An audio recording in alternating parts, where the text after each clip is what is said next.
He's the Republican presidential candidate that even has some of the Democrats on his side.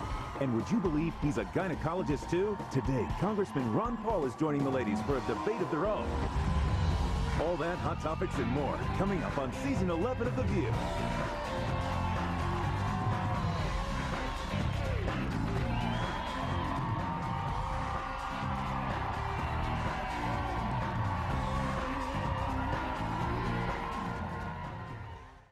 In her homeschooling program, which we have Ron Paul here, the representative, who is a big advocate of homeschooling later on. But I have to say, personally, if my mother had homeschooled, with all love to my mother, a different, life is, and then you die, and take a drink. Mentally ill? It was but it's like my mother was a working mother, number one, so I think it would be a little difficult. I want to talk to him about that and see. Ron Paul is coming on. For those who don't know who he is running for president. Yes. And he is running for president on the Republican ticket. Right. Now, not everybody knows him because he's not a front runner like Giuliani and Mr. Coiffure Romney. You like Ron Paul. Hair days, please. Let me tell them who Ron Paul is. Basically, he considers himself a libertarian. But the main thing I like about him is that he wants out of Iraq, and he hates the Bush administration's policy in the war. So I like that about him, and a lot of people are, focusing on him.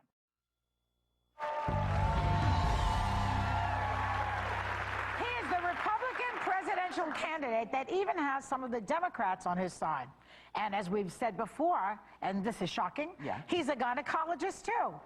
He's two treats in one. No wonder he's my favorite Republican because, he could be the president. So please welcome 10-term Texas Congressman / gynecologist, Ron Paul.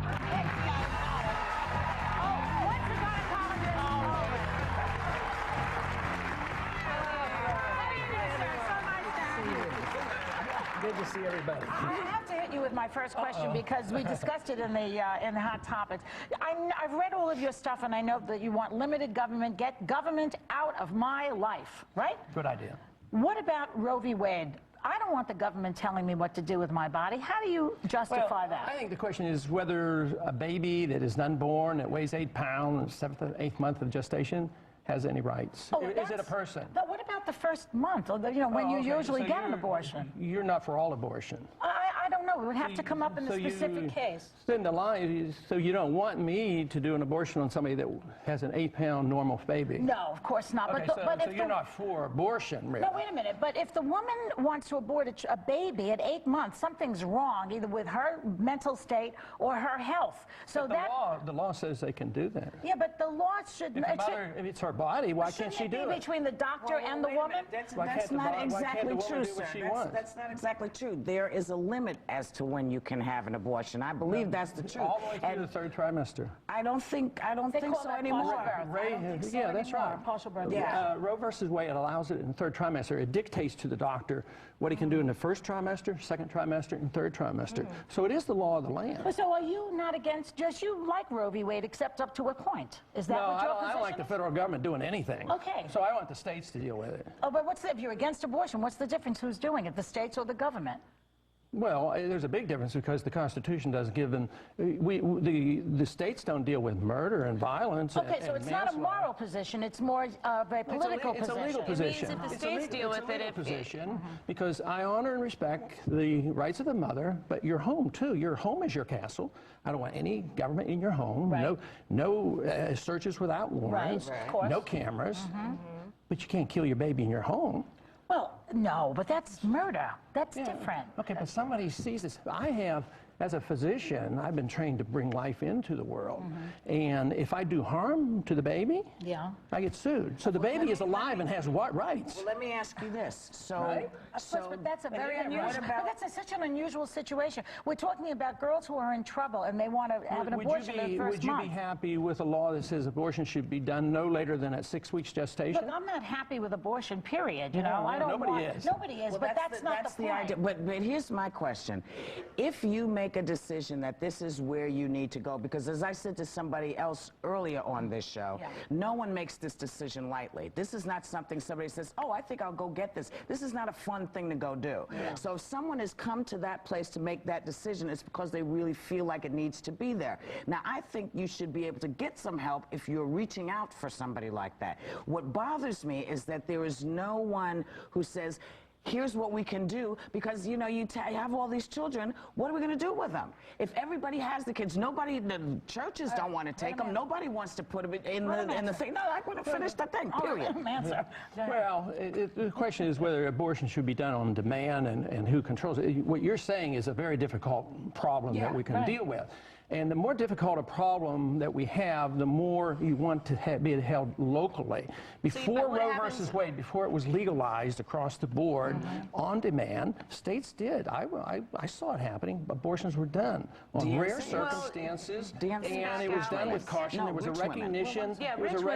That life was valuable, and I don't think anybody's going to win this. You're not even for abortion for anybody every time a minute before birth. You don't want to abort these normal babies. That's murder. At the same time, I don't think we'll ever reach a stage where there will be no abortions. I want to sort this out the way the Constitution mandates, and that is at the local level. What do you want to know? At the local level, you get girls from California or some other state where they can't do it. They have to drive from Arkansas to Timbuktu if it's left to the state level. There's, and they got to be pretty rich, and they've got to be wealthy. But we might not have any partial birth abortions, of normal babies. That's only one subject that we can get to with you. The other subject I wanted to ask about was your views on immigration. You said that you had a plan for immigration. You wanted to secure our borders. Yes, I think our problem of immigration comes from the fact that we have a weak economy, and immigrants are scapegoats. And if we had a healthy economy, and we weren't worrying about our jobs, and we weren't worrying about the downturn of our economy, I think immigration wouldn't be nearly as problem as this. But I don't want to reward people who break the law. So I'm not for amnesty. So I want people to come here legally, but if we had a healthy economy, I think the immigrants would be much more welcome. But because we reward it and we put pressure on our states, our hospitals are literally closing in Texas because they can't afford the free health care and the free education. So I want to remove the incentives. Let me ask you this. So now, if you become president, what's your stance on China? How are you going to balance that out? Because there's a big old issue. And one of the things I've not heard anybody say is, here are the issues with China. This is what I'm going to do to make sure that the things that have been happening are not going to happen again. And the other part of this question is, if you feel so strongly about immigration, how are you going to get all these big companies in this country to stop shipping all the jobs across the water to other places, and so people can get their jobs back and stop blaming it on the illegal immigrants? Okay. That's right. I would treat China like every other country. I want to be friends with country. I don't want to intimidate them. I don't want to put sanction on them. I want to not fight with them, and I want to trade with them. But the China probably is a consequence of a lot of our failed economic problems here. Our jobs leave because we overtax and we overregulate, and also it's a currency problem. We've been able to print money and export our money. Why work for a living? Why have production here at home if the world's still accepting our dollars? So why not just buy our stuff from overseas? That's part of the problem, except that's changing because the dollar's going down, and that is one of the most serious threats we're facing today in our economy, is the weakness of our dollar. Is there another Republican? Now, you probably are not going to win, and you know that, right? No, I don't know that. I'm sorry. I don't mean to be negative. I'm sorry, because it's very hard. He's got front runners all over the place. Those pro-war people to win? No, I don't.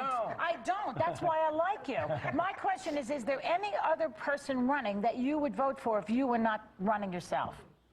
It would be difficult. As long as they... A gun to your head, who is it going to be?